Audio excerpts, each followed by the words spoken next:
Welcome to the InfoWars Nightly News. It is Friday, August 1st, 2014, and I'm Leanne McAdoo. Here's what's coming up tonight. Tonight, the American people shout down the GOP leadership on immigration, melting down the Capitol Hill phone lines. Then, will a pandemic or the threat of one be used to create martial law? And 911, what's your emergency? It's my ex. He's trying to break in. anti-Second Amendment ad backfires. All that and more on tonight's InfoWars Nightly News. Stay calm. He just broke in the door. You need to come now. Well, Congress was set to vote on House Speaker John Boehner's border bill yesterday. It was a bill that most there in Congress thought was going to actually do more harm than good, but they wanted to vote on something, so it seemed like they were doing anything to help this immigration crisis before their 5-week vacation. However, America called in, melted down the phone lines on Capitol Hill, demanded their voices to be heard, and then this led to leading conservatives sitting down with representatives of the House leadership to go ahead and hammer out the outline of a revised plan, take it back to the bargaining table. Now, this was largely due to Tea Party conservatives expressing concerns on 3 main topics: the Deferred Action for Children Arrivals policy, the 2008 Wilberforce law, and asylum. Now, Representative Michelle Bachmann said that there was no question it was the power of the grassroots pressure on moderates that forced going back to the bargaining table, working on this revised plan. So it just goes to show the power that we do have when we raise our voices, demand our voices be heard, and a simple phone call calling in to your representatives. Now, Congress has planned to stay late on Friday to go ahead and vote on this revised plan. But of course, it's kind of playing politics because nothing can really happen with this since the Senate has already adjourned. So basically what the Republicans are hoping is that by them passing this bill or voting on this bill, that it's going to put the pressure now on the Senate and say, see, you guys didn't do anything before you went on vacation. But of course, Democrats just probably adjourned knowing that Obama was going to go ahead and use his pen anyway. Now, while Congress is going to be out on vacation for 5 weeks, this continual flow of illegal immigrants is just continuing to rush the border. And we actually have exclusive footage down there at Karnes City, Texas today. They are already being bussed into their new detention facility that has beautiful flat screen TVs and barbershops and swimming pools and all sorts of lovely amenities for these residents of the suites. Now, mind you, Karnes City is right near San Antonio, Texas, which on any given night has about 3,000 homeless people in the city. So, of course, those homeless people aren't being bused to these detention facilities and giving a nice hot meal and flat screen television. But, of course, this is just becoming the new norm. Now, we've reported on so many of these stories of how illegal aliens are basically living the American dream while people like the homeless there in San Antonio and all across the country are basically suffering. And coming up later in the show, David Knight is going to be speaking with a car salesman who reveals just another one of these ways that illegal aliens are kind of bypassing the law, living the American dream, racking up all kinds of new cars and things like that by using fake Social Security numbers. Now, back to Obama's magic pen. He signed another executive order today, and this one is going to allow for the detention of Americans with respiratory illnesses. Now, of course, this is all coming on the wake of that Ebola scare, and this executive order is titled Revised List of Quarantainable Communicable Diseases, and it amends an executive order that was already in place, passed by George W. Bush in 2003. It allows for the apprehension, detention, or conditional release of individuals to prevent the transmission or spread of communicable diseases. Well, Obama's amendment will allow for the detention of Americans who just display acute respiratory syndrome. So with the exception of influenza, anyone can be forcibly detained by medical authorities. So quarantining of people suspected to have Ebola is obviously a wonderful idea. Now, as we highlighted earlier this week, the Centers for Disease Control already has measures in place for dealing with an outbreak of a communicable disease. It'll allow for the quarantine of well persons who do not show symptoms of the disease. So obviously, they are already prepping themselves to have the authority to quarantine Americans. And why is that? Well, now they are bringing this highly deadly disease for which there is no cure to the West because that's so intelligent. At least one, but possibly two U.S. citizens with Ebola are due to fly from West Africa to Atlanta sometime within the next few days. Now, this is Dr. Kent Brantley and Nancy Wright-Bowl. They are said to be in grave condition, and they are going to be treated with an experimental drug once they get there. Obviously, Ebola is a highly contagious, communicable disease.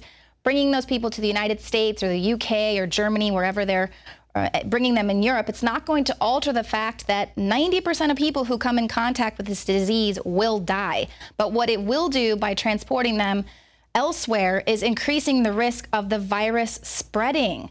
Now, these patients have Ebola Zaire, which is a condition where all bodily secretions are infected. This condition causes diarrhea and vomiting, a high fever that causes the patient to sweat, and bleeding from every orifice. Now, these symptoms are not going to be conveniently just stopped because the patient is transferred to the United States or Germany or anywhere else. And of course, it's highly dangerous considering they have to be transported through the airport, on helicopters, planes, on the ambulance. They're going to have to be taken from the ambulance through the hospital into the isolation unit. Of course, anyone who is responsible for decontaminating the plane or the ambulance that they were riding in, if they miss one drop of any bodily fluid, they're all going to be at risk of being contaminated with this. And the virus has been shown to remain active outside of the body in dry or liquid form for 3 days. So this is just one of those things that we like to call here madness. It's totally madness. Now, obviously, you want to have sympathy for these patients, but why would you want to risk spreading this disease? There is no cure. Now, John Rappaport writes that we should be cautious about this Ebola outbreak morphing into hysteria. Here is one predictable outcome. He says at clinics and hospitals, frightened people who arrive with what are labeled early signs of Ebola will now be labeled as probable cases. The symptoms are very flu-like: fever, chill, sore throat, cough, headache. And of course, the news media is going to love this killer germ. And as I mentioned earlier, Obama has already signed an executive order that will be able to give the authority to detain these probable cases. Now, the PSYOP warriors, people are going to say global pandemic every 15 seconds. The news is going to report how all of these cases of people, with these early signs of Ebola. And Rappaport writes that this is to exert control over the population and obtain compliance. Stay indoors, don't travel, avoid contact with people who might be ill. Every so-called pandemic is a test. How well will the population follow orders? And of course, the World Health Organization will shut down the airports. No plane should take off or land. Keep the ships in harbor. And Rappaport warned about this way back in 1987. He says medical propaganda ops are, in the long run, the most dangerous. They appear to be neutral. They have no political banners, and they claim to be science. And for these reasons, they can accomplish the goals of overt fascism without arousing suspicion. And of course, today in New York City, they are running the largest ever surprise emergency drill there. Now, we reported last year about them testing to see how fast any airborne diseases would travel through the subway system, but now they have a massive emergency preparedness drill that is taking place at 30 facilities across the city, and it's testing the delivery of emergency medications in the event of a large-scale public health emergency or a biological attack like anthrax. Now, it's the largest surprise drill in the city's history, and participants weren't given any notice of this. They wanted to test the real actual emergency response. But never fear, because the U.S. government is already planning to take care of you. They've already been prepping for this Ebola outbreak. They say they're going to begin testing on people an experimental Ebola vaccine as early as September. Now, the National Institutes of Health's Infectious Disease Unit is working with the FDA to put the vaccine into trial as quickly as possible. Now, what could possibly go wrong? We've already heard, the experimental H1N1 was causing a lot of pregnant women to have spontaneous abortions, and that was in the thousands here with H1N1. We know the flu vaccines, they cause the flu or flu-like symptoms. So could this experimental Ebola vaccine cause Ebola-like symptoms? Or is it basically going to be like the opening scene of The Walking Dead or any other zombie movie you've ever watched ever in the history of zombie movies? Now, coming up, more on the pending police state. And then we speak exclusively with a whistleblower who reveals how illegal aliens are duping the system to get free cars while you and I are busting our butts just so we can keep making payments on our jalopies.